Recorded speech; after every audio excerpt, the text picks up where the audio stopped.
Hyderabad చంద్రాయణగుట్టలో food safety అధికారులు తనిఖీలు చేశారు. ఫాస్ట్ ఫుడ్ సెంటర్లో సోదాలు నిర్వహించగా కృత్రిమ ఫుడ్ కలర్స్ వినియోగిస్తున్నట్లు గుర్తించారు.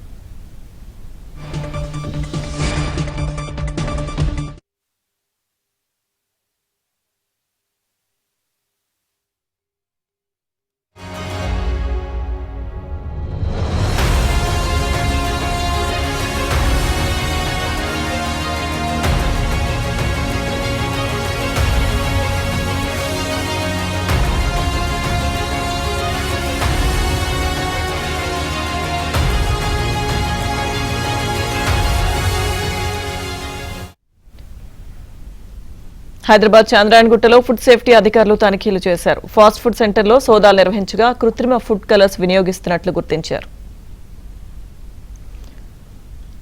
పూర్తి సమాచారం మా ప్రతినిధి శశి అందిస్తారు. శశి, హైదరాబాద్ లో ఫుడ్ సేఫ్టీకి సంబంధించినటువంటి నిబంధనల ఉల్లంఘనలపై హెడ్ ఫాస్ట్ స్పెషల్ డ్రైవ్ చేపడుతోంది. ఇందులో భాగంగా చాలా చోట్ల కూడా సోదాలు నిర్వహిస్తున్నటువంటి సందర్భం కనిపిస్తోంది. ఇవాళ కూడా చాంద్రాయణగుట్టలోని ఫాస్ట్ ఫుడ్ సెంటర్లపై టాస్క్ ఫోర్స్ పోలీసులతో పాటు ఫుడ్ సేఫ్టీ అధికారులు అలాగే హెడ్ ఫాస్ట్ సంయుక్తంగా తనిఖీలు నిర్వహించింది. ప్రధానంగా 2 ఫాస్ట్ ఫుడ్ సెంటర్లలో హెడ్ ఫాస్ట్ అధికారులు తనిఖీలు నిర్వహించి 2 కేసులను నమోదు చేసినట్టుగా తెలుస్తోంది. అయితే ఈ ఫాస్ట్ ఫుడ్ సెంటర్లకు సంబంధించినటువంటి 3 అదుపులోకి తీసుకున్నారు అధికారులు. ఈ 3 కూడా చాంద్రాయణగుట్ట పోలీసులకు ఇప్పటికే అప్పగించడం కూడా జరిగింది.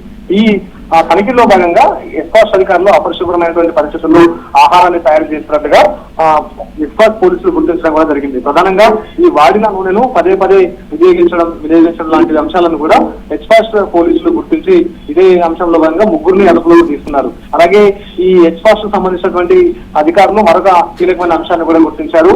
కృత్రిమమైనటువంటి ఫుడ్ కలర్స్ వినియోగిస్తూ ఆహార పదార్థాలను తయారు చేస్తున్నట్టుగా గుర్తించి ఈ 3 అదుపులోకి తీసుకుని ప్రజలు ప్రశ్నిస్తూ ఉన్నారు. ఇదే కాకుండా ఎక్కడా కూడా పరిశుభ్రమైనటువంటి వాతావరణం లేకపోవడంతో పాటు ఆ తర్వాత పెస్ట్ కంట్రోల్ కి సంబంధించినటువంటి రికార్డులను మెయింటైన్ చేయలేని విషయాలను కూడా గమనించింది.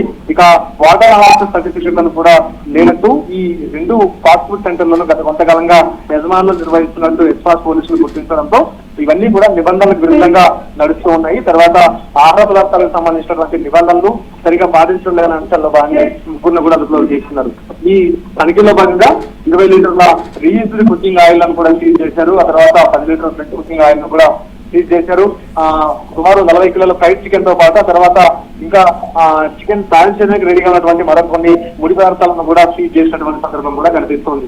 మొత్తానికి Al Madina Chinese fast food centre తో పాటు women Chinese fast food centre లో ఈ తనిఖీలు కొనసాగాయి. ఖచ్చితంగా నిబంధనలకు అనుగుణంగానే ఆహార పదార్థాలను తయారు చేయడంతో పాటు విక్రయించాలి. ఆ తర్వాత పరిశుభ్రమైనటువంటి వాతావరణంలోనే ఈ ఆహార పదార్థాలు తయారు చేయాలంటూ కూడా ఎస్పాస్ పదే చెప్తూ ఉంది. నిబంధనలు ఉల్లంఘిస్తే మాత్రం ఖచ్చితంగా తనిఖీలు నిర్వహించి చర్యలు చేపడతామంటూ కూడా హెచ్చరిస్తూ ఉన్నారు.